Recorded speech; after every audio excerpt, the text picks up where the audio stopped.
Pernyataan Saka Tatal yang mengaku didatangi oleh polisi dari Polda Jawa Barat dan ditunjukkan foto 3 DPO kasus pembunuhan Vina dan Eki menjadi buah bibir di ruang publik.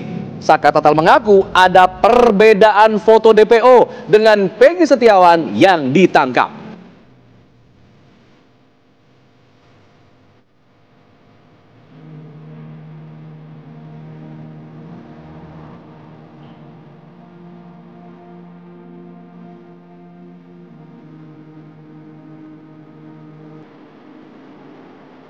Pasca putusan Mahkamah Agung yang mengubah batas waktu penghitungan usia bakal calon kepala daerah, nama anak ketiga Presiden Joko Widodo, Kaesang Pangarep, digadang-gadang akan mulus masuk dalam bursa Cagup Jakarta. Pertarungan antara calon gubernur Jakarta diprediksi semakin sengit.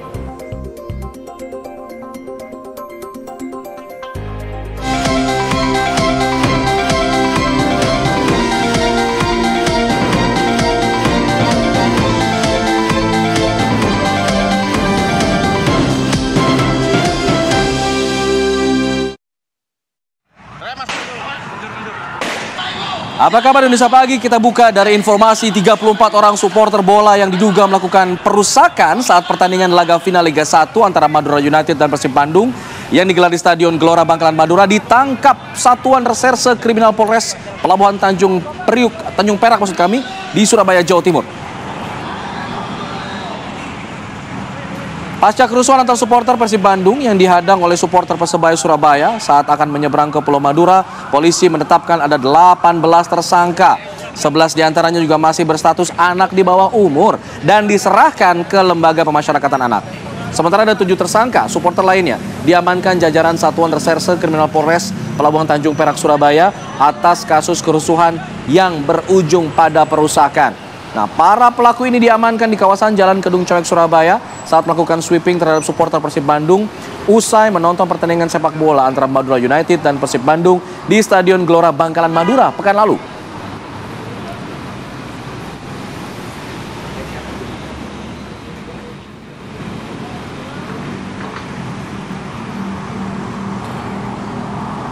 Kita bergeser ke informasi lain. Kebakaran melanda kawasan permukiman di Jalan Inspeksi Sungai Tidung Timur, Kota Makassar. Api menghanguskan 3 rumah dan 2 sepeda motor. 10 unit mobil damkar dikerahkan untuk memadamkan api. Saksi mata menyebutkan api ini berasal dari suara ledakan di rumah yang berada di tengah, kemudian membesar dan juga menjalar ke bangunan di kanan dan juga kirinya. Angin kencang membuat api dengan cepat menghanguskan 3 rumah yang sebagian besar bermaterial kayu. Tidak hanya membakar rumah, kebakaran ini juga meludeskan 2 unit motor yang terparkir di samping rumah. Petugas damkar nampaknya kesulitan menembus titik api karena memang sempitnya jalan di bantaran sungai yang dibadati warga yang ingin melihat kebakaran. Pemilik rumah histeris melihat rumahnya ludes terbakar, pasalnya seluruh barang berharga miliknya tidak sempat diselamatkan. Tidak ada korban jiwa dalam peristiwa ini, namun petugas juga masih mendalami apa yang menjadi penyebab pasti kebakaran.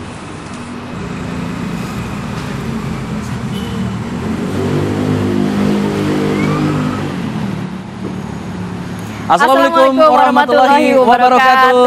Selamat pagi pemirsa. Selamat pagi Rati. Selamat pagi. Afat, apa kabar? Apa kabar? Baik, alhamdulillah. Apa kabar Indonesia? Baik pagi ini? Baik, harus baik. Baik, insya Allah. Hari ini kita masih membahas mengenai kasus kematian Vina dan juga Eki, di mana saksi-saksi yang bermunculan baiknya di tahun 2016 ataupun yang baru muncul di tahun 2024, nampaknya ini pernyataan berbeda-beda. Jadi agak membingungkan juga ya, Pak. Saling bertentangan yang kemudian tentunya akan menyulitkan pihak kepolisian nih. Itu dia. Bagaimana ini dampaknya ke penyidikan kepolisian? Ya. Mudah-mudahan ada segera titik terang ya. Kita juga akan bahas soal adu kuat calon Pilkada Jakarta yang semakin ramai. Ada 2 nama yang ramai nih. Ada 2 nama yang ramai, ada juga beberapa nama seperti mantan calon presiden, kemudian juga mantan menteri, kemudian juga anak dari presiden gitu. Nanti kita akan bahas ya, siapa yang kira-kira berpeluang untuk menjadi atau maju dalam kontestasi Pilkada 2024. Tapi kita tahan dulu, kita bergeser dulu ke informasi di wilayah Bogor, Jawa Barat. Pemirsa, ini juga bisa menjadi perhatian Anda karena 1 orang tewas dan 70 warga lainnya keracunan setelah mengkonsumsi hidangan nasi kotak hajatan yang disediakan oleh tuan rumah. Puluhan orang terpaksa dibawa ke rumah sakit setelah mengalami gejala keracunan pada Senin malam di Kampung Babakan, Kelurahan Cipaku, Bogor, Jawa Barat. Dari 71 orang warga yang terindikasi keracunan dan kondisi yang tidak memungkinkan perawatan di puskesmas, mereka ini terpaksa untuk dirujuk ke 3 rumah sakit terdekat. Akibat peristiwa tersebut, 1 orang dinyatakan meninggal dunia sebelum sempat dirujuk ke rumah sakit. Ini memang diduga berawal pada acara pengajian pada Sabtu malam. Pada hari Minggunya, gejala sakit perut disertai mual ini terjadi pada seluruh warga yang memang datang di acara tersebut. Meresahkan sekali ya. Mudah-mudahan bisa segera diatasi nih hal-hal seperti ini. Kita beralih ke informasi lainnya. Ini juga satu kasus yang meresahkan, di mana para sopir di kawasan industri Medan ini diresahkan oleh aksi bajing loncat pemirsa yang sempat viral beberapa hari lalu. Bajing loncat ini mencuri ada 2 karung barang bekas dari truk, berhasil diringkus polisi akhirnya mereka ini. Setelah diperiksa petugas, kedua pelaku ternyata positif pengguna narkoba. 2 pria pelaku bajing loncat yang viral ini terekam tengah beraksi mencuri 2 karung barang-barang bekas dari atas truk yang melintas di Jalan Komodor Laut Yosudarso di Simpang Kim, Kelurahan Mabar, Medan Deli, Kota Medan. Beberapa waktu lalu berhasil ditangkap unit reskrim Polsek Medan Labuan. Tidak butuh waktu lama, kedua pelaku yakni Ronald 29 tahun dan Pemo 26 tahun, pemuda setempat. Mereka sering nongkrong di kawasan persimpangan Kim. Tempat keduanya sering beraksi juga. Mereka akhirnya tidak berdaya tanpa perlawanan saat dicukup petugas, kemudian diboyong ke Polsek Medan Labuhan. Mereka merupakan para pengangguran dan sering meresahkan para sopir truk di kawasan ini, dan mereka mengakui perbuatannya. Kedua pelaku juga ternyata positif pengguna narkotika jenis sabu. Baik, dari Medan, Sumatera Utara, kita bergeser ke Semarang, Jawa Tengah. Ini jangan dicontoh, isengnya berlebihan ini pemirsa, di mana seorang mahasiswa kedokteran di Kota Semarang ini ditangkap pihak kepolisian karena kedapatan mencuri sebuah mobil milik temannya sendiri. Saat ditanya oleh pihak kepolisian, ia mengaku ini hanya iseng saja. Katanya mau prank. Oh, prank. Tapi ternyata udah rame sama ternyata dirinya yang terprank begitu ya. Iya. Ini dari rekaman CCTV terlihat tersangka berjalan dan juga membawa kabur mobil Fortuner milik temannya, yakni mahasiswi kedokteran juga di salah satu perguruan tinggi swasta di Kota Semarang. Aksi tersebut dilakukan oleh Satrio yang juga mahasiswa kedokteran, yang tak lain ini merupakan teman korban. Di hadapan petugas, tersangka berdalih hanya iseng dan tidak direncanakan sebelumnya. Dia juga mengaku tidak berniat memiliki ataupun menjual mobil milik korban. Usai mendapatkan laporan, tim Resmo Polrestabes Semarang pun langsung melakukan penyelidikan dan juga berhasil menangkap pelaku yang bersembunyi di rumah kos di Kota Semarang. Dalam penangkapan tersebut, polisi mengamankan 1 unit mobil hasil curian dan perbuatan tersangka ini dijerat dengan pasal 362 KUHP dengan ancaman hukuman 5 tahun penjara.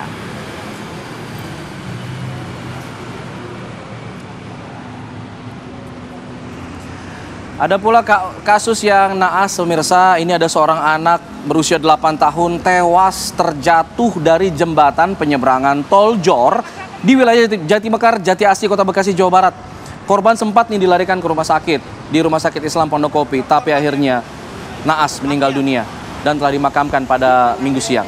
Ini adalah video amatir dari warga yang merekam detik-detik seorang anak namanya Muhammad Al-Fatih Gustapiansyah. Ia jatuh dari jembatan ke ruas jalan tol di Jakarta Outer Ring Road di jalan tol Jor pada Sabtu sore.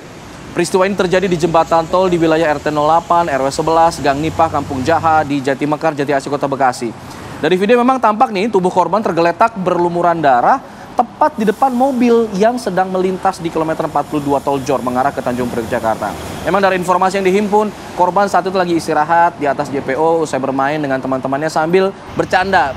Nah, korban yang duduk langsung bersandar, tapi naas kondisi kawat yang hendak disandar ini bolong, sehingga korban pun langsung jatuh ke bawah ke arah jalan tol.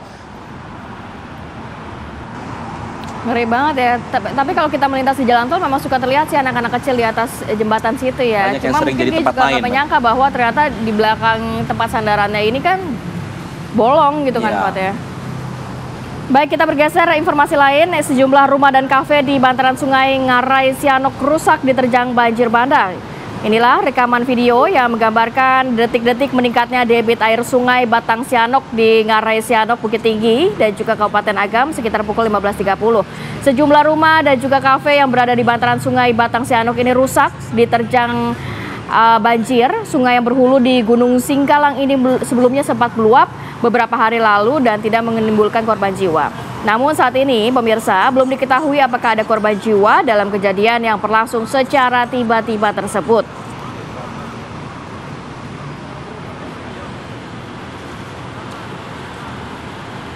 Baik, itu tadi sejumlah informasi dari berbagai daerah di Indonesia. Kita akan kembali ke Jakarta untuk melihat bagaimana kondisi arus lalu lintas pada pagi hari ini. Kita akan pantau dari NTMC Polri. Ada rekan Bribtu Sarah dari NTMC untuk mengabarkan dari Cempaka Putih, Jakarta Pusat mengenai arus lalu lintas pada pagi hari ini. Bribtu Sarah, silakan.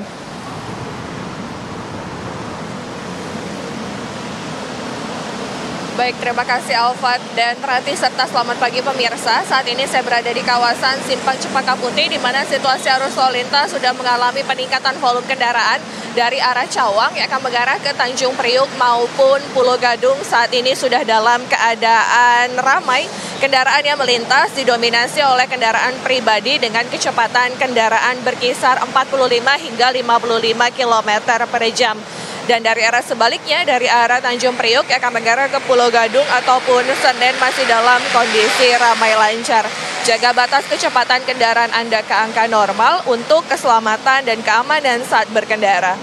Dan dari arah Senen yang akan mengarah ke Pulau Gadung, situasi arus lalu lintasnya juga masih dalam keadaan ramai lancar. Antrian kendaraan terjadi menjelang traffic light sejauh 200 meter di belakang garis stop. Selepasnya kendaraan dapat melaju dengan kecepatan normal kembali. Dan pada jalur flyover dari arah Cawang yang akan menuju ke Tanjung Priuk ataupun sebaliknya, peningkatan kendaraan terus terjadi mengingat bertepatan dengan jam berangkat aktivitas perkantoran, namun masih relatif normal. Perlambatan kecepatan terlihat menjelang traffic light saja. Kami menghimbau bagi Anda untuk mematuhi rambu lalu lintas yang berlaku dengan berhenti di belakang garis stop saat Anda berada di traffic light. Dan dapat kami informasikan pemirsa, berdasarkan data Yarasames Korlantas Polri, angka kecelakaan lalu lintas di seluruh Indonesia 1 kali 24 jam terjadi sebanyak 245 kasus laka lantas, dengan rincian 33 meninggal dunia, 24 luka berat, dan 319 luka ringan. Dari 245 kasus laka lantas tersebut, 52% terjadi karena kecerobohan pengemudi. Untuk itu, kami menghimbau bagi Anda yang akan berkendara untuk selalu memastikan Anda berkendara dalam kondisi yang prima, tidak dalam kondisi yang mengantuk, patuhi rambu lalu lintas yang berlaku, dan tidak melawan arus saat berkendara untuk keamanan diri Anda pribadi maupun pengguna jalan lainnya. Dan untuk informasi tentang kondisi arus lalu lintas, Anda dapat menghubungi call center kami di 15669 atau melalui SMS Center di 9119. Stop pelanggaran, stop kecelakaan, keselamatan untuk kemanusiaan. Salam presisi, kembali ke studio. Baik, terima kasih Bribtu Sarah atas laporannya. Selamat bertugas kembali. Kita harus ajak pemirsa untuk jeda dulu sejenak. Nanti kita hadirkan informasi dari Situbondo. Ini ada 2 orang pekerja tambak ikan yang berduel dengan menggunakan senjata tajam dan 1 orang ini tewas meninggal dunia.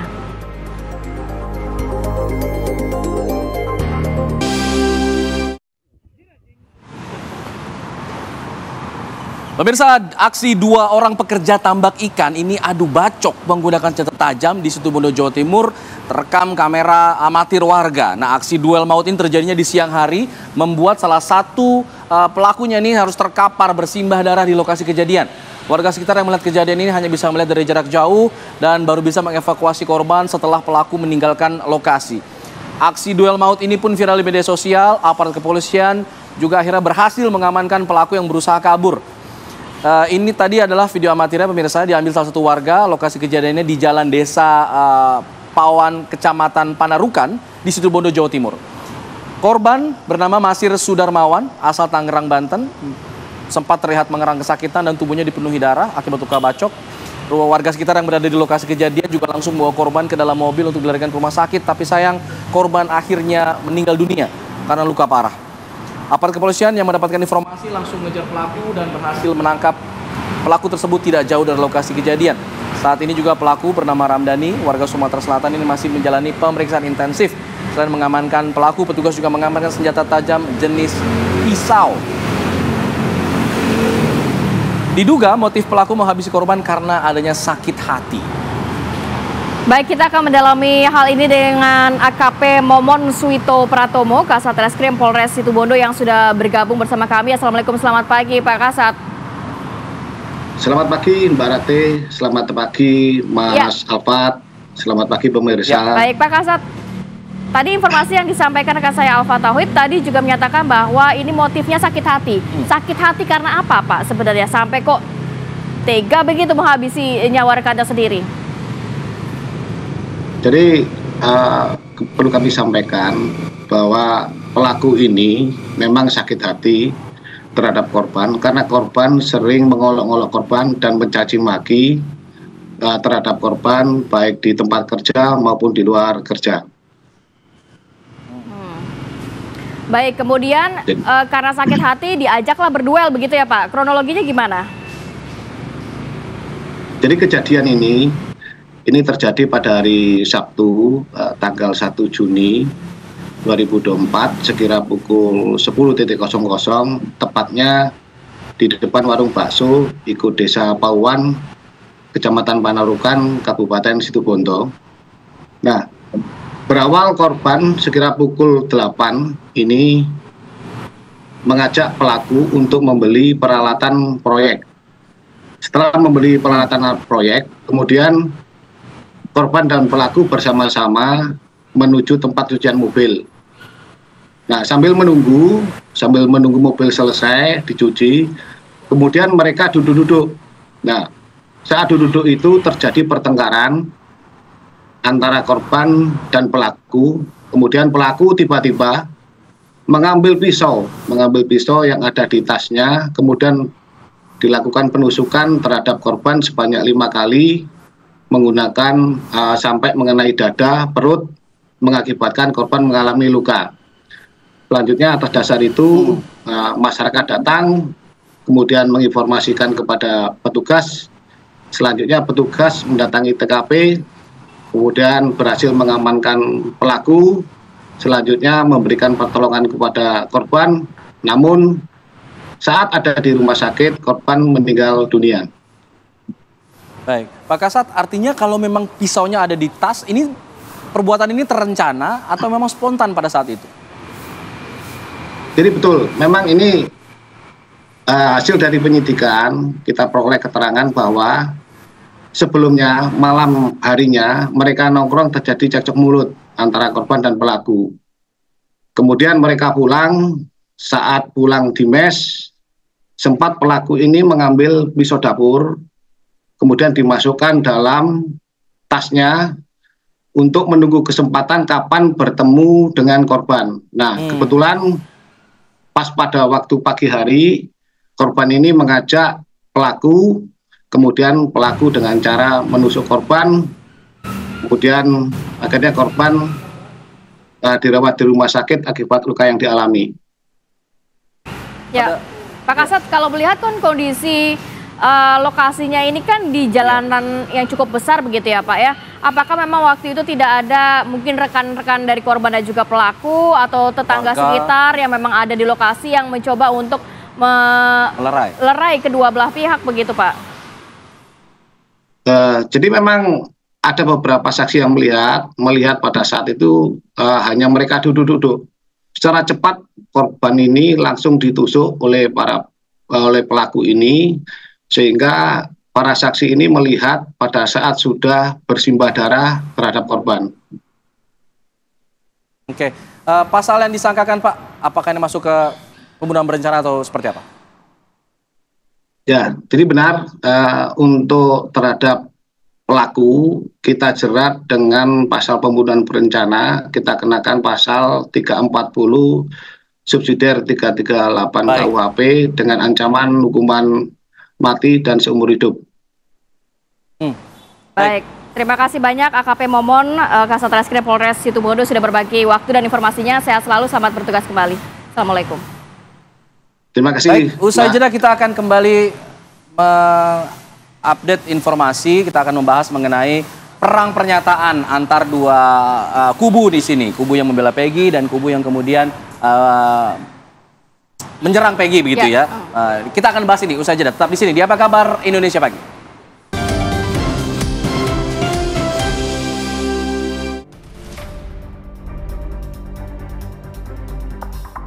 Pasca ditetapkannya Peggy Setiawan sebagai tersangka kasus kematian Vina dan Eki, teka-teki tragedi berdarah 8 tahun lalu itu pun terasa semakin rumit.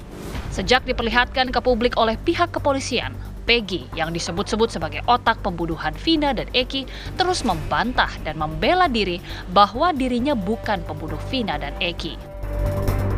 Kemunculan Peggy pun memicu sejumlah pihak tiba-tiba mengklaim dirinya menjadi saksi pembunuhan Vina dan Eki. Satu persatu muncul orang-orang yang menyebut Peggy adalah pelaku pembunuhan Vina. Namun dari pihak Peggy juga bermunculan orang-orang yang membela Peggy. Polisi telah memeriksa 3 orang saksi yang merupakan teman Peggy. Tak hanya itu, Saka Tatal, salah satu pelaku yang kini telah bebas, juga mengeluarkan pernyataan mencengangkan.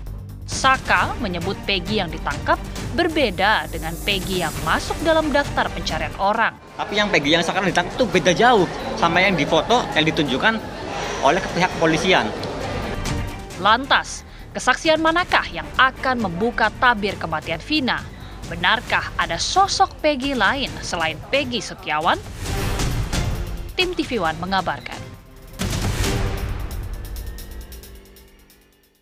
Kerja di Bandungnya saya lupa namanya, ke bikin rumahnya Pak Aceng.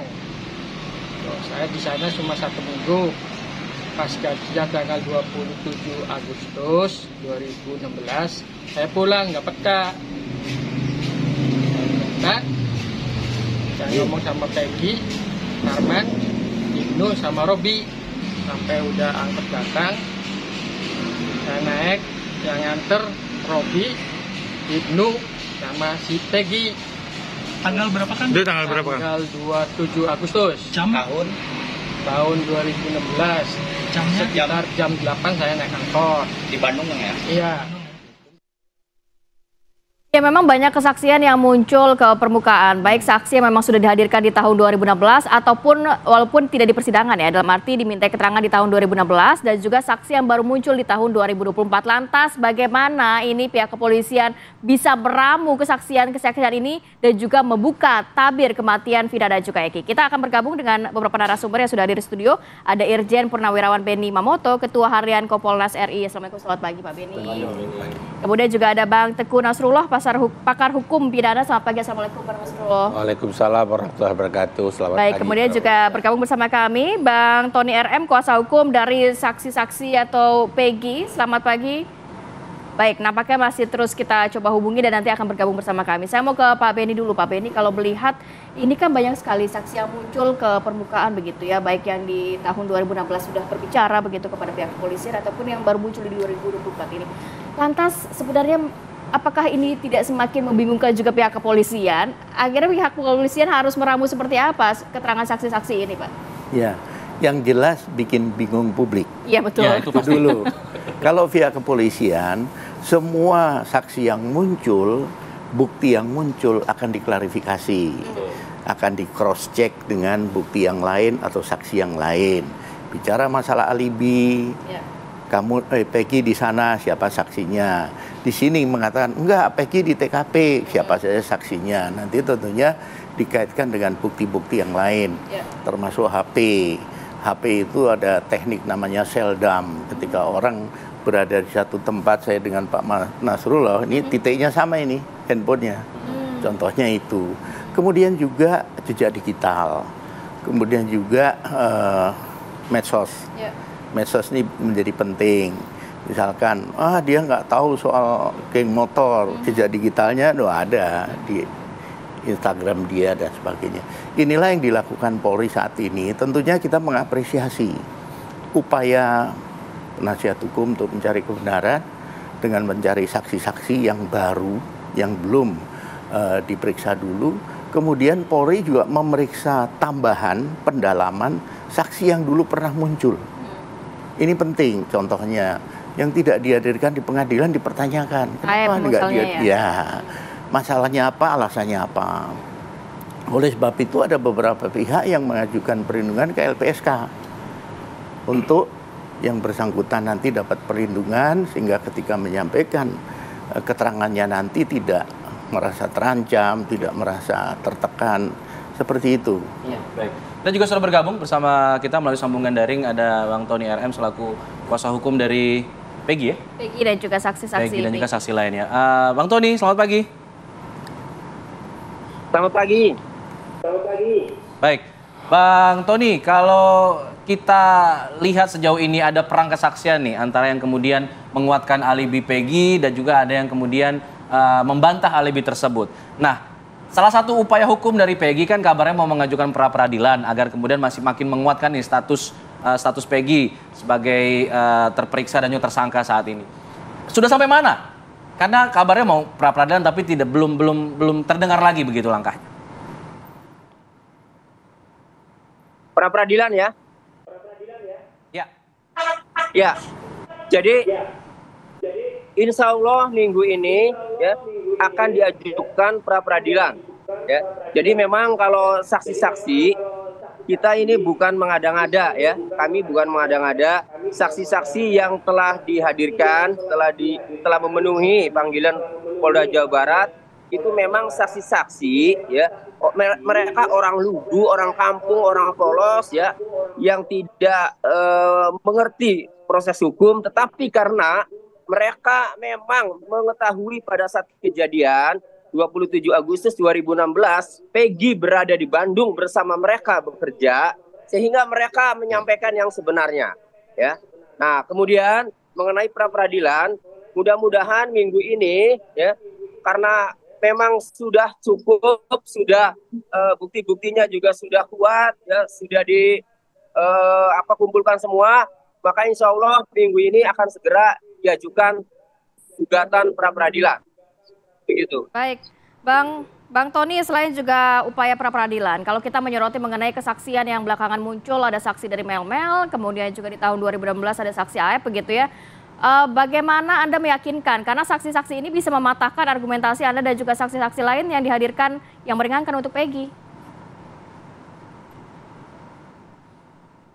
Ya, saksi-saksi selain yang dihadirkan sebenarnya ada lagi, Bu, ya.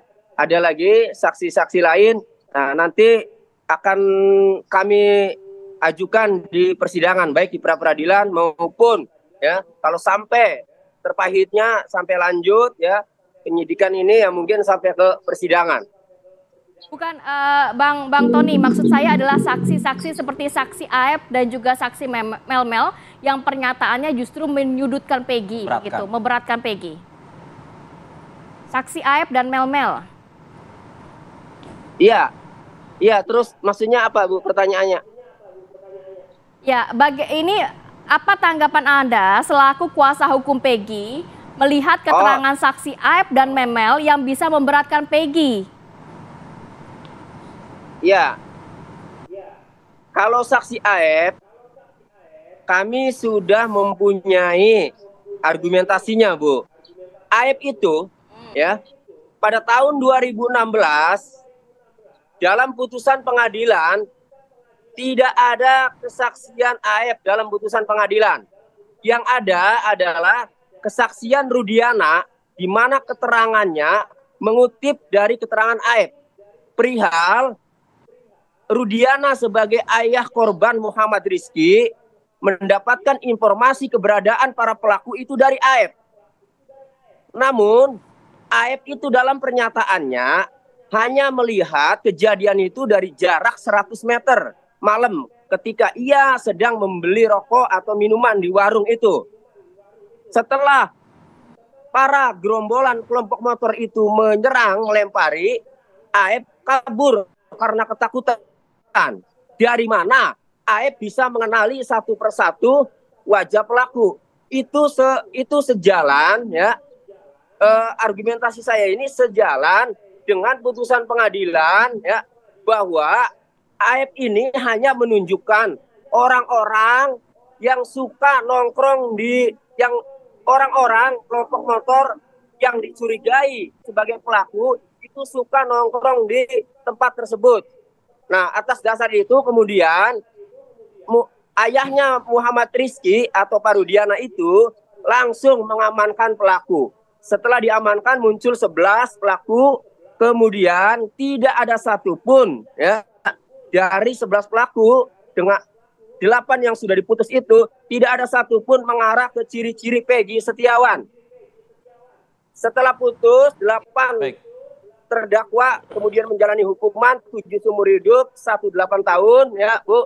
Kemudian ditindaklanjuti oleh Polda Jawa Barat setelah rame dengan 3 DPO itu, Andi, Dani, dan Peggy alias Peron dengan ciri-ciri yang sudah disebutkan itu, terutama rambutnya keriting tinggal di Banjarwangun. Nah, lalu AF menghubungkan, setelah ditangkap, menghubungkan antara Peggy Setiawan dengan yang dia katakan itu dapat kami patahkan, bukan karena sejak awal kalau AF mengetahui Peggy Setiawan itu terlibat, mungkin AF sudah dituangkan keterangannya mengarah ke Peggy Setiawan. Baik. Itu. Jadi yang ini Peggy alias Peron saja itu muncul bukan dari AF. AF itu hanya menginformasikan tempat saja, muncul dari keterangan para terdakwa lainnya, Bu. Itu. Baik. Terima kasih Bang Tony. Kita akan mau ke Bang Nasrullah dulu untuk menganalisa ini. Baik. Bergantian dulu ya Bang ya. Bang Nasrullah, kalau kita lihat kedudukan kesaksian dari AF ini seberapa kuat? Kalau kita lihat tadi dulu pada saat persidangan hanya diikuti pernyataannya. Pada saat ini kemudian muncul kembali. Nah, bagaimana kemudian kedudukan itu, Bang? Jadi gini, saya ingin mengatakan bahwa pertama, pra-peradilan itu boleh saja diajukan. Tetapi dalam kasus yang seperti ini, tadi yang disampaikan oleh rekan Tony, agak sulit hakim pra-peradilan mengabulkan. Ini kan gini, yang mau dipra-peradilankan mengenai apa? Apakah cara penangkapan, tata cara dan prosedur penangkapan, tata cara dan prosedur penahanan, atau tata cara prosedur penetapan seorang tersangka? Itu harus dibedakan, tidak bisa disatukan? Tidak, kan itu semua bisa diperadilankan dari masing-masing poin. Bisa sekaligus semua kan.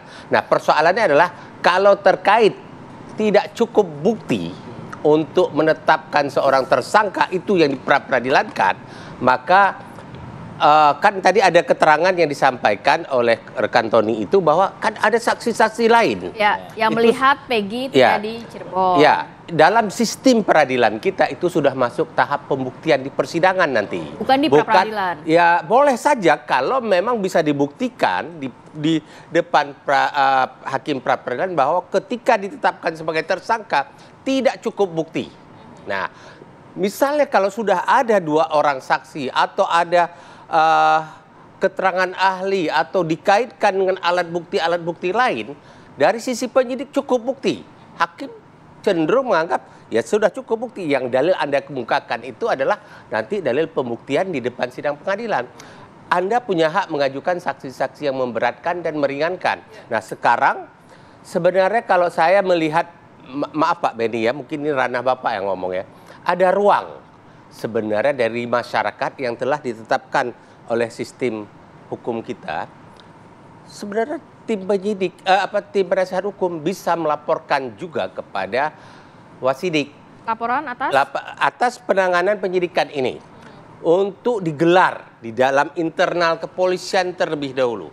Situ ada Propam, ada Irwasda, kan kalau ini di Polda, kemudian ada bidang hukum, Bidkum ya, ada tim resersenya, ada ahli yang dihadirkan. Ini bagaimana nanti digelar di situ. Walaupun nanti kalau penyidik menganggap kami kan ya, Bang, ya? Bisa jalan terus. Saya beriringan kan, dalam arti persidangan Peggy tetap berjalan, kemudian di internal Polri juga tetap berjalan. Maksud saya begini, proses kalau misalnya kita anggap ada pelanggaran-pelanggaran dalam penyidikan ini dan tidak cukup bukti, digelar secara internal, kita warga masyarakat bisa minta kepada kepolisian, coba Biro Wasidik periksa ini. Ini no case. Baiknya sebelum persidangan justru ya? Sebelum persidangan, tahap-tahap ini bisa juga. Pra-peradilan juga hak hukum, boleh diajukan. Tetapi kalau menurut hemat saya, pra-peradilan kurang efektif.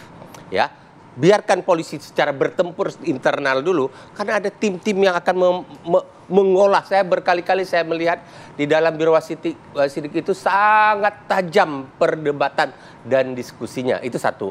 Yang kedua, inilah kesalahan dan satu-satunya negara di dunia dalam penegakan hukum yang hancur berantakan Indonesia, termasuk mental-mental aparat penegak hukum. Kenapa saya katakan seperti itu? Tidak ada negara di dunia manapun dalam penegakan hukum yang beradab sekarang ini ada upaya menghalang-halangi kehadiran advokat di semua tahap pemeriksaan. Nah, di Indonesia kalau tahap pemeriksaan seorang saksi nggak boleh didampingi. Ada aparat penegak hukum yang seperti itu. Apalagi tahap penyelidikan. Ya. Nah, padahal ketentuan hukum secara internasional ya, walaupun tidak ada hukum pidana internasional, tapi kalau kita buat perbandingan dengan berbagai negara, setiap orang dalam setiap tingkat pemeriksaan berhak didampingi oleh seorang atau lebih pengacara. Nah, sekarang maaf ya, yang sudah sering terjadi ya di kepolisian dan di kejaksaan, termasuk TKPK sekarang. Makanya kadang-kadang kita lihat ya, begitu Tom ditangkap, ya orang tidak boleh didampingi dulu. Baru setelah 1 kali 24 jam baru boleh didampingi. Kenapa? Padahal haknya dia itu. Nah, maka dalam pelanggaran hukum, dalam penegakan hukum oleh aparat penegak hukum, ya model-model seperti ini. Ditambah lagi ini, ya saya ingin katakan bahwa kita sering sekali mengalami, tadi Pak Benny sudah menyinggung sedikit. BAP sudah diperiksa, ada saksi-saksi di depan sidang, tidak dihadirkan oleh saksi oleh penuntut umum. Karena apa? Begitu dipelajari BAP oleh penuntut umum, justru meringankan terdakwa. Nah, akhirnya tidak dihadirkan. Cilakanya, kita mau menghadirkan nanti, kita tidak punya kuasa untuk menghadirkan dia kalau dia tidak mau. Nah, padahal ini menguntungkan. Nah, seharusnya semua saksi yang sudah diperiksa di depan dihadirkan oleh penuntut umum. Ngapain negara buang-buang uang periksa sedemikian rupa sekian banyak fotokopi? Kalau menguntungkan tidak dihadirkan, itu karena mereka sebagai pihak, bukan lagi penegak hukum. Kalau tampil jaksa penuntut umum di ruang sidang sebagai pihak yang harus memenangkan pertandingan, bukan penegak hukum, mencari kebenaran keadilan, ya begini. Banyak catatan dari Bang Nasrullah, nanti ditanggapi oleh Pak Benny juga seperti apa ya Pak ya. Kita akan hadirkan saat lagi, tetap bersama kami di Apa Kabar Indonesia Pagi.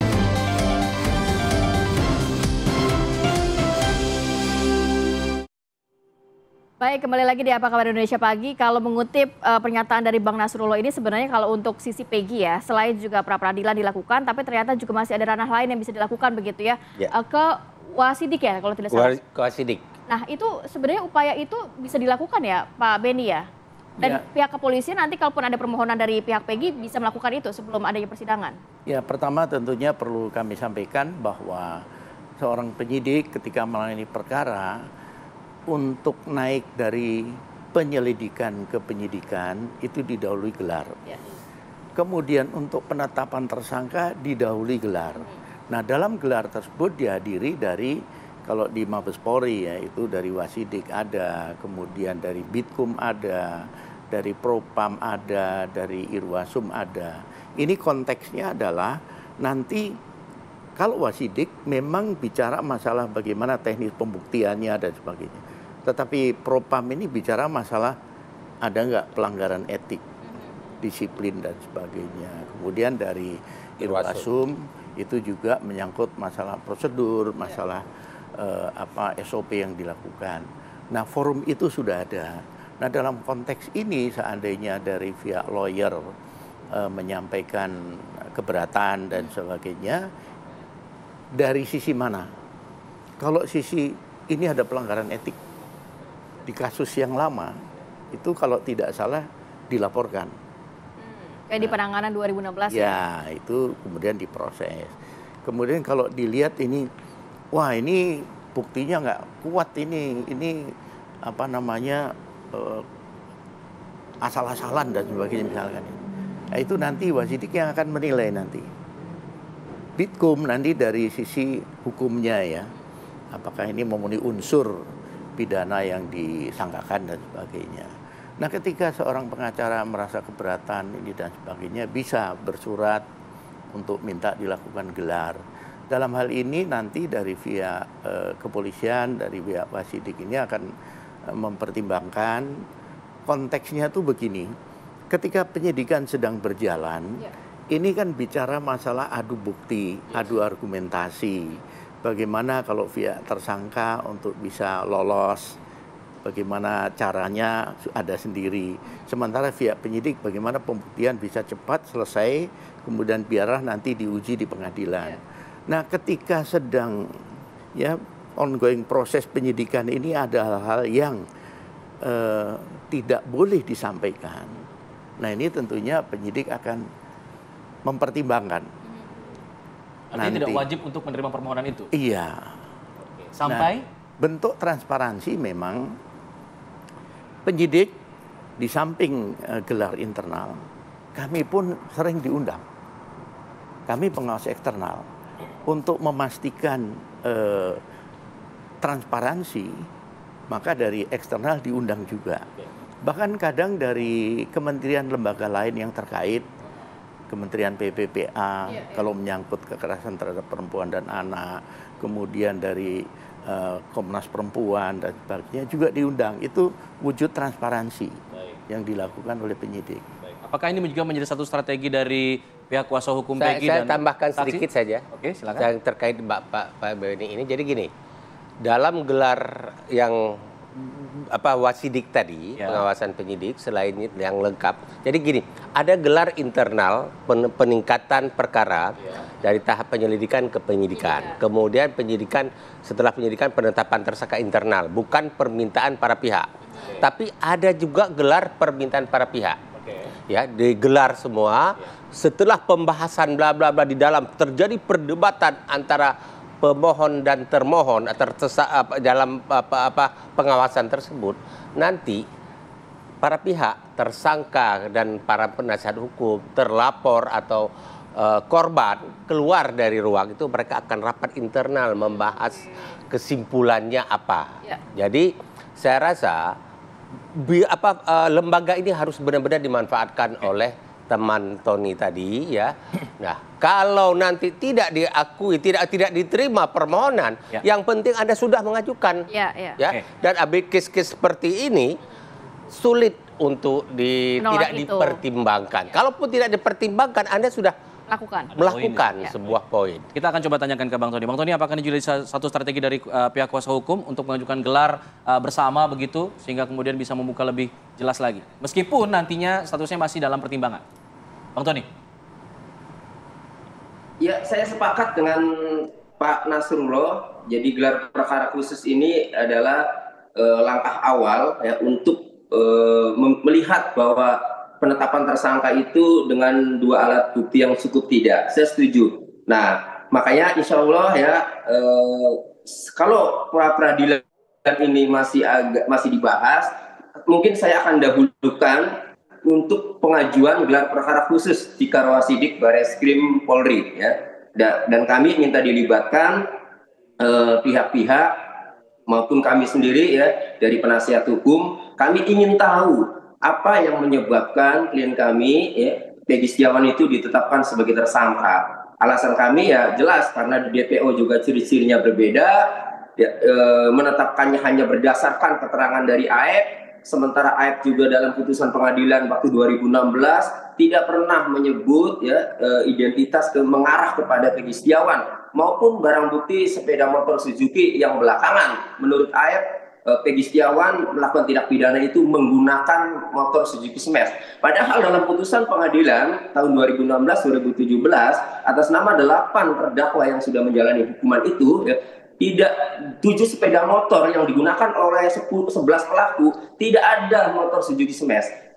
Hanya dikatakan oleh AEP itu setelah Peggy Setiawan ditangkap. Memang sepeda motor Suzuki itu memang 3 hari setelah kejadian itu diambil oleh aparat dari rumahnya Ibu Peggy Setiawan. Akan tetapi sudah dipatahkan dalam putusan pengadilan hanya 7 sepeda motor, tidak ada motor Suzuki Smash.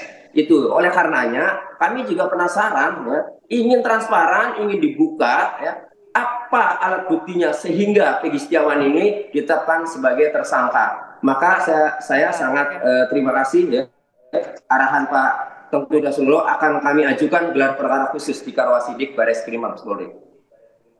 Baik, nanti saya mau ke Bang Nasrullah, melihat tadi juga selain kesaksian yang dipertanyakan di tahun 2016 kenapa tidak dihadirkan di persidangan, yakni AEP, tapi ternyata juga ada barang bukti yang diamankan pihak kepolisian saat itu, kemudian DPO yang berbeda ciri-cirinya dengan Peggy Setiawan yang saat ini diamankan. Seperti apa tanggapannya, kita akan sambung lagi ya. Pak Beni juga saat lagi tetap bersama kami di Apa Kabar Indonesia Pagi. Kembali lagi kita lanjutkan perbincangan. Saya mau ke Bang Nasrullah, kalau melihat dari sisi Peggy sendiri menyatakan bahwa tadi seperti DPO ini berbeda dengan sosok Peggy yang ditangkap saat ini. Kemudian kalau melihat saksi-saksi sendiri kan sebanyak-banyaknya saksi kan nilainya hanya 1 begitu ya Bang. Bagaimana menyoroti ini?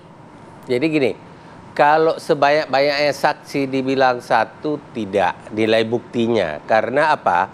Kalau antara saksi satu dengan saksi lain, keterangannya saling bersesuaian, itu ditemukan alat bukti lain, yaitu petunjuk. Jadi, cuman petunjuk ini hanya diperoleh di ruang sidang oleh hakim. Dulu disebutnya masa HR itu hasil pengamatan hakim. Nah, terus sekarang di KUHP kita yang baru itu petunjuk. Jadi ada 5 alat bukti, keterangan saksi, keterangan ahli, surat, petunjuk, dan keterangan terdakwa. Nah, petunjuk ini hakim yang memperoleh. Nah, hanya saja kalau satu saksi tidak ada alat bukti lain, itulah yang dikatakan unus testis.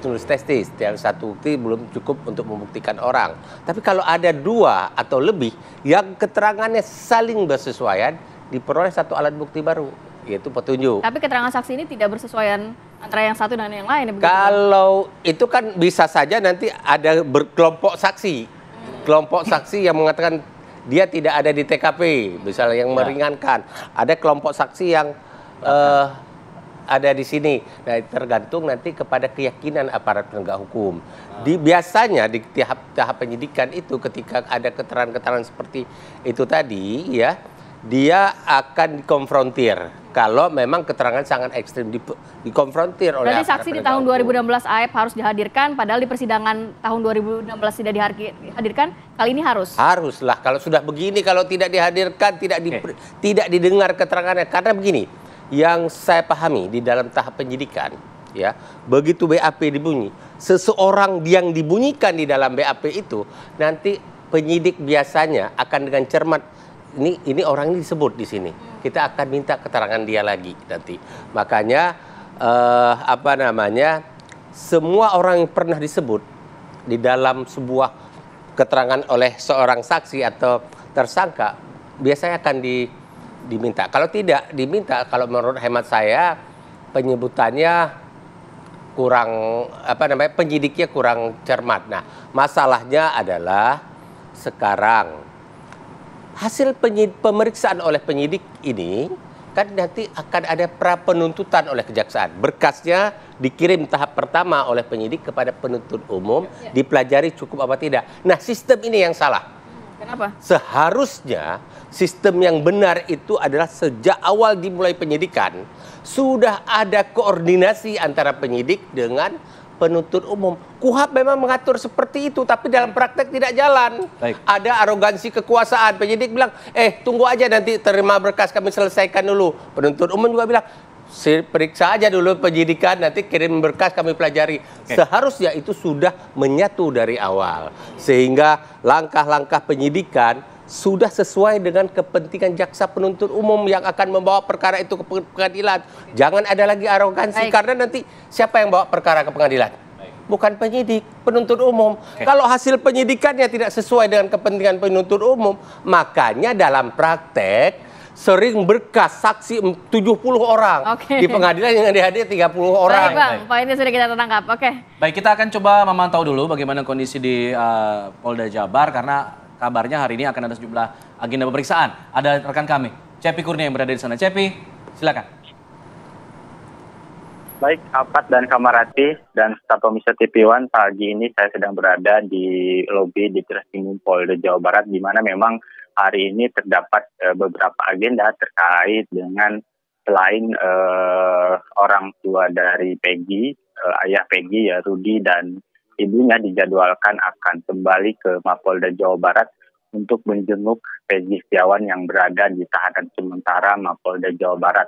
Mengingat pada tanggal 31 Mei 2024 kedua orang tua Peggy, Rudi dan ibunya tidak bisa menjenguk lantaran jadwal besok dari Peggy Setiawan sendiri itu pada Selasa dan Kamis.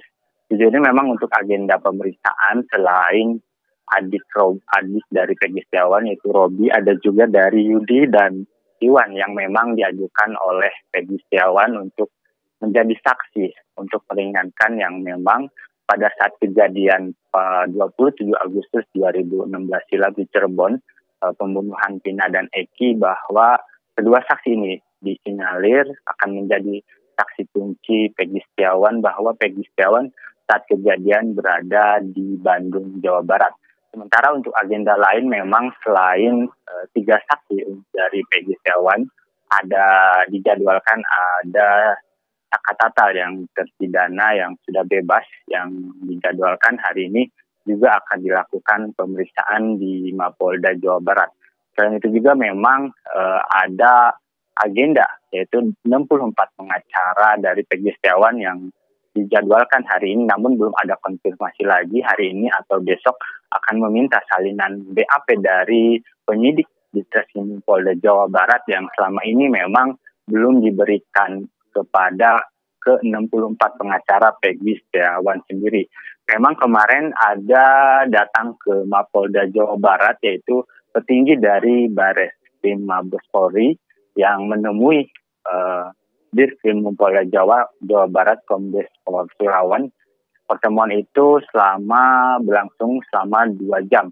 Namun saat keluar petinggi dari Bareskrim Polri sendiri tidak menyebutkan atau mengungkapkan isi pertemuan tersebut dan langsung mengarah ke Jakarta. Jadi memang untuk rencana rekonstruksi sendiri kemarin sempat saya konfirmasi ke Kejaksaan Tinggi Jawa Barat, belum ada surat permohonan rekonstruksi dari Mapolda Jawa Barat sendiri. Begitu, Alfat dan Samarati. Baik, kita akan tunggu nanti agenda-agenda tersebut yang akan berlangsung pada hari ini di Polda Jawa Barat. Terima kasih Cepi Kurnia mengabarkan dari lokasi. Saya ingin ke Bang Tony RM untuk menanggapi mengenai agenda-agenda pada hari ini. Apa yang kemudian menjadi prioritas untuk agenda pemeriksaan pada hari ini, Bang Tony? Ya, Bang Tony. Ini nanti setelah kami mendampingi 2 saksi di Polda Jawa Barat, ya, 2 saksi ini juga orang yang ikut menyaksikan bahwa Peggy Setiawan itu bekerja di Bandung. Setelah selesai, langkah selanjutnya yang paling utama, kami akan mengajukan gelar perkara khusus ya di Karwasidik Bareskrim Polri. Ya. Sesuai dengan pendapat Pak Tengku Nasrullah, memang saya sepakat, yang sejak awal juga saya merencanakan hal itu ya, upaya itu sebelum gugat pra-peradilan. Karena gugat pra-peradilan ini masih dirumuskan agar jangan sampai gugatan pra-peradilan sia-sia ya. Nah, itu jadi langkah yang paling utama nanti kami akan melakukan gelar perkara khusus di Bareskrim di Karwasidik Bareskrim Polri. Gitu, Pak. Baik, saya mau ke Pak Beni. Pak Beni, kalau melihat ini kan juga masih prosesnya masih cukup panjang begitu Pak Beni. Nantinya dari Kompolnas sendiri sudah ada informasi terbaru, akankah ada saksi-saksi baru yang diminta keterangan oleh pihak kepolisian? Selain kemarin juga sudah ada teman Vina Linda, kemudian juga dari pihak PGI juga. Ya, kami dari Kompolnas memantau terus proses penanganan kasus ini. Kami juga mengatur waktu untuk kapan saatnya turun untuk nanti menerima paparan. Itu bentuk transparansi ya. Kemudian nanti ketika ada agenda untuk rekonstruksi, kami juga akan diundang. Nah itu tentunya progres-progres itulah yang terus kami ikuti sambil kami nanti memantau sejauh mana penanganannya, kemudian adakah hal-hal yang perlu kita sampaikan berangkat dari masukan publik. Karena publik kan begitu antusias menyangkut penanganan kasus ini. Ya. Ada yang WA ke kami, ada yang menyampaikan info dan sebagainya. Ini kami komunikasikan langsung ke pihak Polda. Bang Nasrullah, ada catatan terakhir mungkin? Ya, dalam case ini saya mengambil satu pelajaran lain. Waktu ketika kita ramai membicarakan kenapa spermanya dulu tidak dilakukan DNA. Ya. Ini saya katakan bahwa memang kita publik gampang memintanya. Tapi ketika DNA diperiksa itu biaya, ya. Oleh karena itu negara harus segera ada kendala di situ untuk pihak kepolisian? Iya, indeks biaya penanganan perkara, baik penyidikan maupun penuntutan. Yang kedua, saya ulang lagi, harus ada audit kinerja dari Kapolri terhadap penyidik, dari Jaksa Agung terhadap tim penuntut umum, dari Mahkamah Agung terhadap majelis hakim yang menangani perkara ini. Nah, ke depan benahi unit-unit kerja di kepolisian. Mohon maaf sekali Pak Beni, yang selama ini sering kita mendengar melakukan tindak kekerasan. Saya tidak sebut namanya, tapi saya tahu unit kerja itu yang luar biasa melakukan tindak kekerasan di awalnya. Benahi itu, kalau tidak akan terulang lagi peradilan sesat, obstruction of justice. Perbaiki sistem, jangan hanya berpangku pada satu kasus. Kasus yang ada, kasus Vina ini dijadikan modal untuk membenahi ke depan. Kalau tidak, masih begini saja kita lebih bodoh daripada kedelai. Baik, keledai. Baik, terima kasih banyak Bang Nasrullah, kemudian juga Pak Beni dan juga Bang Tony sudah berbagi informasi pada pagi hari ini. Kita nantikan bagaimana ujung dari proses penyelidikan dan juga nanti persidangan kasus kematian Vina dan juga Eki di Cirebon, Jawa Barat. Terima kasih banyak, sehat selalu. Assalamualaikum. Selalu. Tony. Usai jeda, apa kabar Indonesia Pagi akan hadir lagi dengan informasi mengenai rotasi para pejabat di IKN yang sudah mulai dilakukan belakangan ini. Kita akan bahas usai jeda. Tetaplah bersama kami di sini di Apa Kabar Indonesia Pagi. 1029 dompet. Pemirsa, Jaksa KPK menghadirkan mantan juru bicara KPK Febri Diansyah dalam sidang lanjutan kasus dugaan pemerasan dan gratifikasi dari mantan Menteri Pertanian Syahrul Yassin Limpo. Nah, Febri dihadirkan sebagai saksi oleh KPK dalam kapasitasnya sebagai advokat dari Visi Law Office. Nah, kehadiran mantan kuasa hukum Syahrul Yassin Limpo ini adalah untuk menggali lebih dalam lagi dan untuk mempertajam aliran dana yang diterima oleh mantan Menteri Pertanian. Selain Febri Diansyah, Jaksa KPK juga menghadirkan ada 4 saksi lain, yaitu GM Media Radio Prambors, Dirgaraya Santoso, dan 3 orang lainnya yang berasal dari Kementerian Pertanian. 36, satu buah kotak berwarna hitam, tulisan blueberry.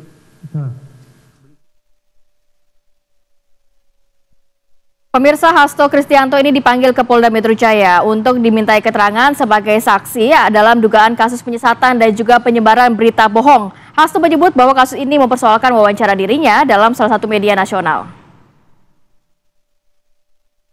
Oh ya, betul sekali, besok saya akan menghadiri dan saya akan hadir sebagai warga negara yang taat pada hukum atas surat panggilan yang ditujukan kepada saya untuk melakukan suatu klarifikasi atas suatu kasus.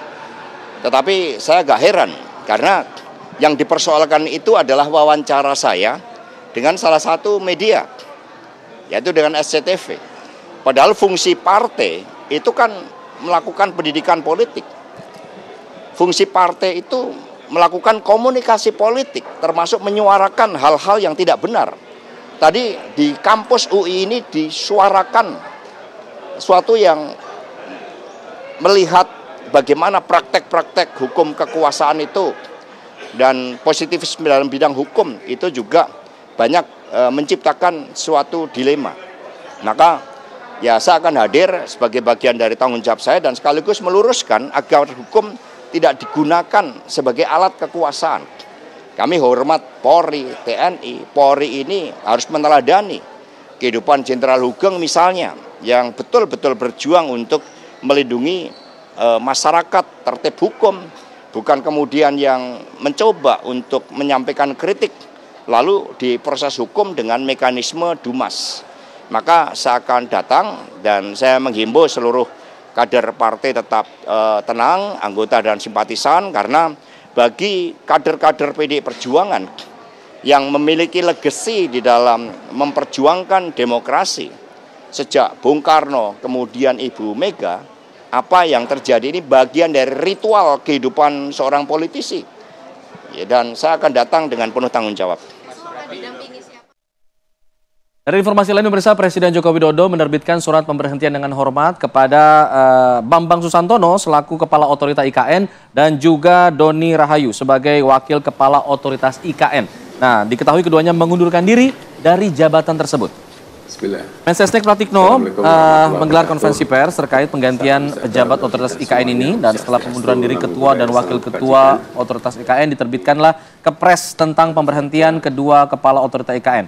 Disertai juga dengan ucapan terima kasih atas pengabdian keduanya. Dalam konferensi pers ini Pratikno juga tidak menjelaskan alasan keduanya mundur dari jabatannya tersebut, dan Presiden Joko Widodo menunjuk Menteri PUPR Basuki Hadi Mulyono sebagai PLT Kepala Otorita IKN dan Wakil Menteri ATR Raja Juli sebagai Wakil Otorita IKN. Sampai terbentuknya sampai ditunjuknya lagi kepala dan wakil kepala definitif sesuai dengan perundang-undangan.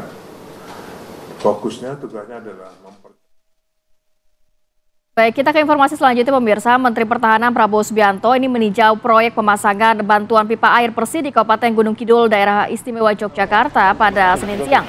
Sebelumnya, Presiden terpilih Prabowo Subianto menjenguk seniornya Jenderal TNI Purnawirawan Subagio Hadi Siswoyo di kediamannya di daerah Gondo Kusuman, Yogyakarta.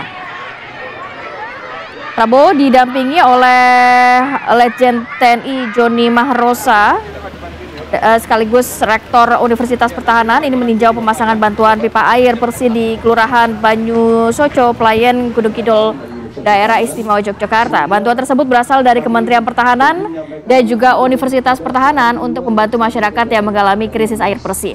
Program ini dapat membantu masyarakat Gunung Kidul untuk panen sebanyak 3 kali dalam setahun. Saat ini sedang dikerjakan 16 titik sumber air bersih di gua yang berada di Kelurahan Banyu yang dapat mengairi 7.400 hektar lahan pertanian.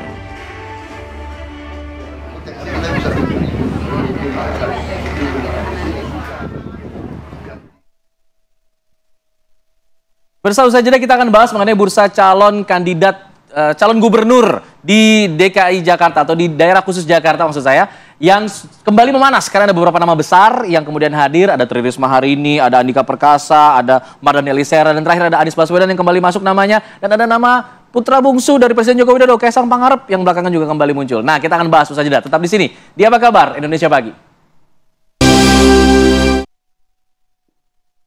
Bursa Pilkada Jakarta semakin memanas jelang Pilkada berlangsung nanti bulan November. Nah, ada sejumlah nama yang kemudian bermunculan, termasuk nama Anies Baswedan yang kembali muncul, dimunculkan lagi oleh PKS. Dan belakangan ada nama dari anak bungsu Presiden Joko Widodo, Kaisang Pangarep, yang juga ternyata sempat menyebutkan berharap untuk disandingkan dengan Anies Baswedan. Berikut informasinya.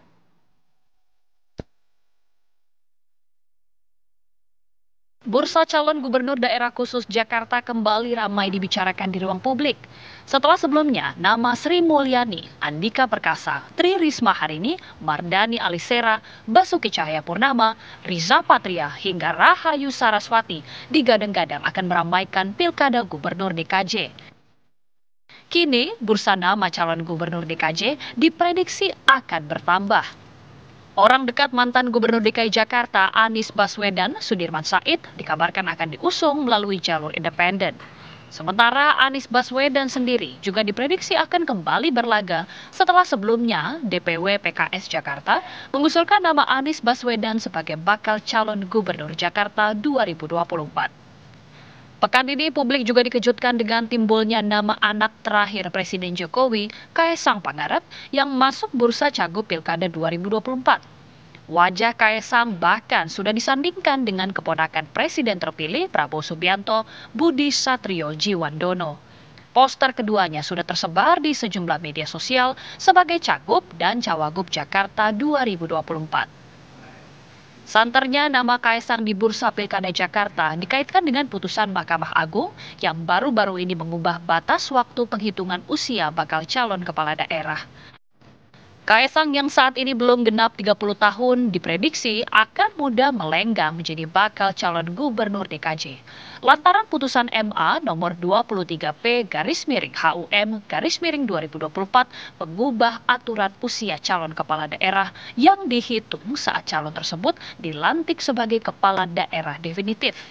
Lalu, siapakah calon paling kuat yang dapat memenangkan Pilkada Jakarta 2024? Tim TV One mengabarkan.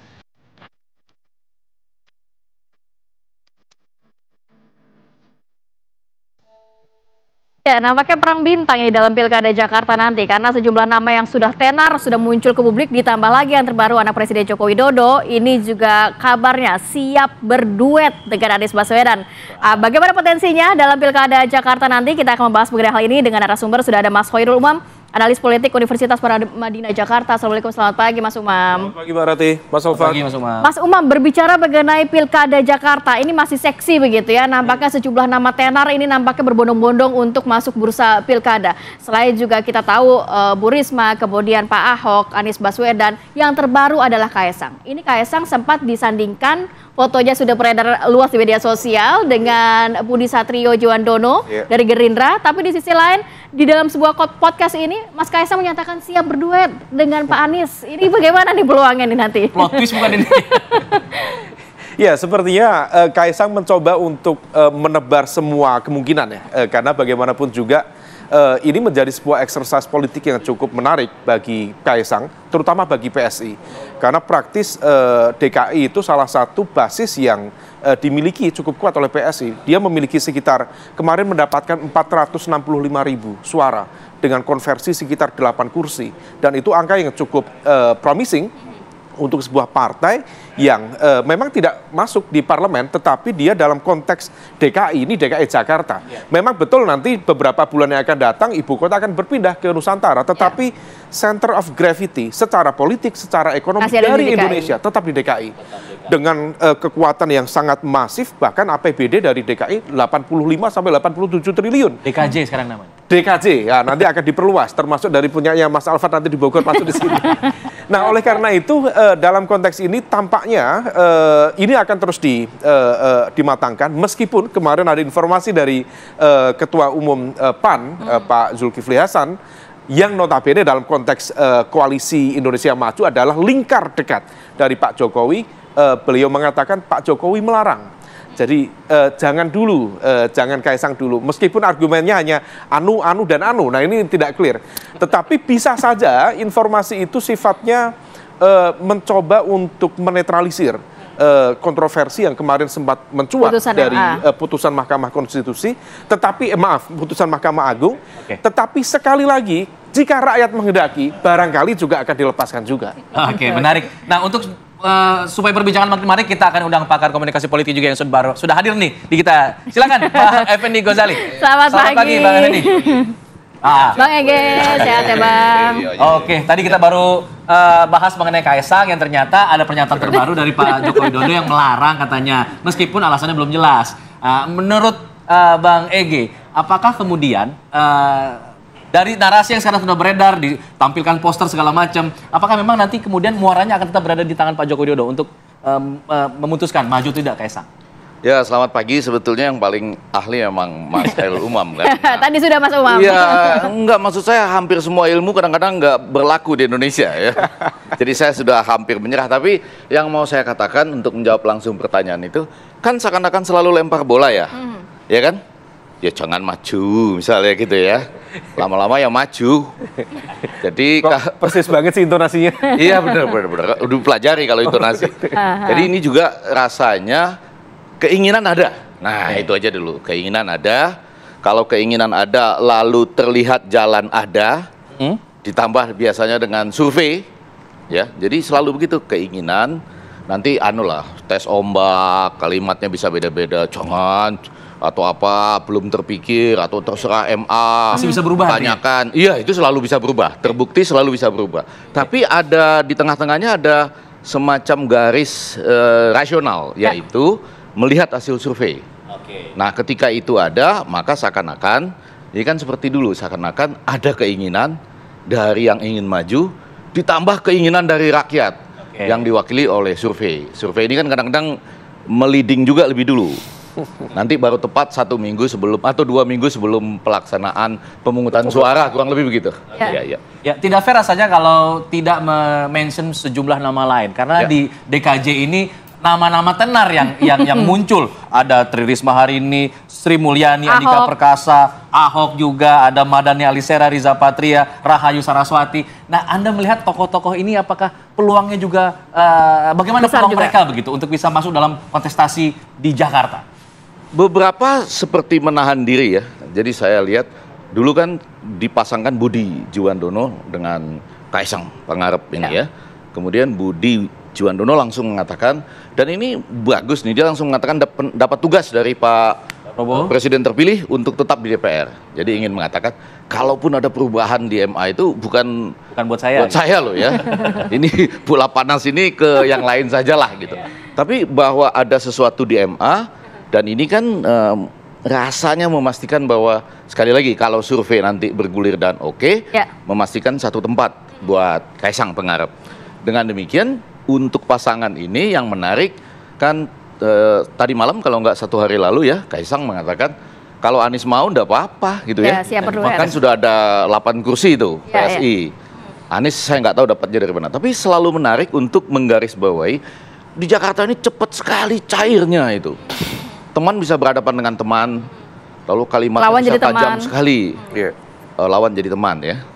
Lalu kalimatnya tajam sekali. Wah, sudah saatnya bukan lagi guru-guru palsu gitu. Wah, kita jadi bingung. Ini guru palsu yang mana? Kok cepat sekali? Di era peralihan ini kan, transisi Jakarta ini menuju bukan lagi ibu kota gitu, tidak elok berseberangan dengan presiden terpilih misalnya. Sudirman Said itu mengatakan itu. Itu ya? Oke. Enggak, saya dengar-dengar aja maksud saya. Tapi ini menjadi cepat sekali dan saya belum mampu mengendapkan. Saya nggak tahu kalau rakyat Jakarta tuh bisa cepat mengendapkan yang begitu gitu. Baik, saya mau ke Mas Umam. Mas Umam kalau mencermati, oke lah beberapa nama sudah keluar, tapi kalau kita melihat kan partai politik ini nampaknya tidak bisa maju sendirian. Semuanya harus butuh partai lainnya begitu ya. Kalau melihat konfigurasi dari partai politik, apakah akan sama seperti Pilpres, PKB, Nasdem dan juga PKS, atau memang mereka mencari jalannya masing-masing nantinya? Iya, kalau misal kita melihat dari hasil pileg kemarin, memang konfigurasinya menjadi cukup kompleks karena praktis tidak ada yang memiliki golden ticket.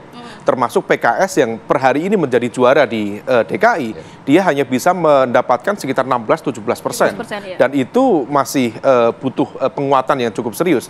Nah, oleh karena itu kalau kita cermati secara lebih detail, tampaknya memang ada potensi replika kekuatan koalisi di Pilpres kemarin dalam konteks pertarungan di DKI Jakarta. Karena kalau misal dari Kim, sudut yang menang, hampir pasti tadi Jakarta itu sebagai center of gravity secara politik dan ekonomi, maka besar kemungkinan presiden terpilih tidak akan melepaskan pucuk kekuasaan di Jakarta nanti untuk berada di luar kontrol dia. Apalagi menjadi bayang-bayang yang berpotensi menjadi ancaman secara politik bagi dia, menjadi kompetitor masa depan. Maka besar kemungkinan the elected president, Pak Prabowo, akan mencoba untuk melakukan apapun untuk memenangkan pertarungan di DKI. Sementara di sisi lain, per hari ini tampaknya komunikasi antara Kim dengan PDIP belum ada titik temu. Nah, kalau misal kemudian itu situasinya seperti itu, besar kemungkinan ditambah lagi ya, PDIP selama proses politik pasca reformasi di DKI konteksnya, belum pernah menjadi makmum. Hampir selalu dia menjadi imam yang leading terus. Kalau misal kemudian nanti dia membanting setir menjadi makmum, karena dia sekarang juara nomor 2 misalnya, apakah kemudian itu memungkinkan dilakukan PDIP? Rasa-rasanya belum. Nah, di sisi yang lain PKS ini juga sama, sedang memiliki tingkat kepercayaan diri yang sangat tinggi, menjadi juara. Nampaknya juga PKS menyiapkan juga dari internalnya untuk maju dari nantinya internal, meskipun juga pada konteks tertentu harus dihitung apakah kader terbaik PKS itu nanti memiliki akar yang cukup kuat. Karena PKS sendiri tidak bisa bermain sendiri. Basisnya kan terkonsentrasi misalnya Jakarta Timur, sebagian Jakarta Utara, Jakarta Barat. Tetapi di beberapa titik yang lain itu masih cukup membutuhkan penguatan yang lain. Nah, ini yang kemudian tampaknya akan menjadi sebuah dinamika yang sangat-sangat light, karena bagaimanapun juga belum ada satu kekuatan yang bisa mendominasi, kecuali ada kemudian nanti again dugaan the invisible hand yang bermain sehingga kemudian memainkan. Saya udah nyerah, nggak ikutan, nggak tahu saya. Nah, ini agak-agak Kayaknya udah begini lagi. Nanti dibahas invisible hand, usaha jeda. Tetap di sini. Apa kabar Indonesia Pagi?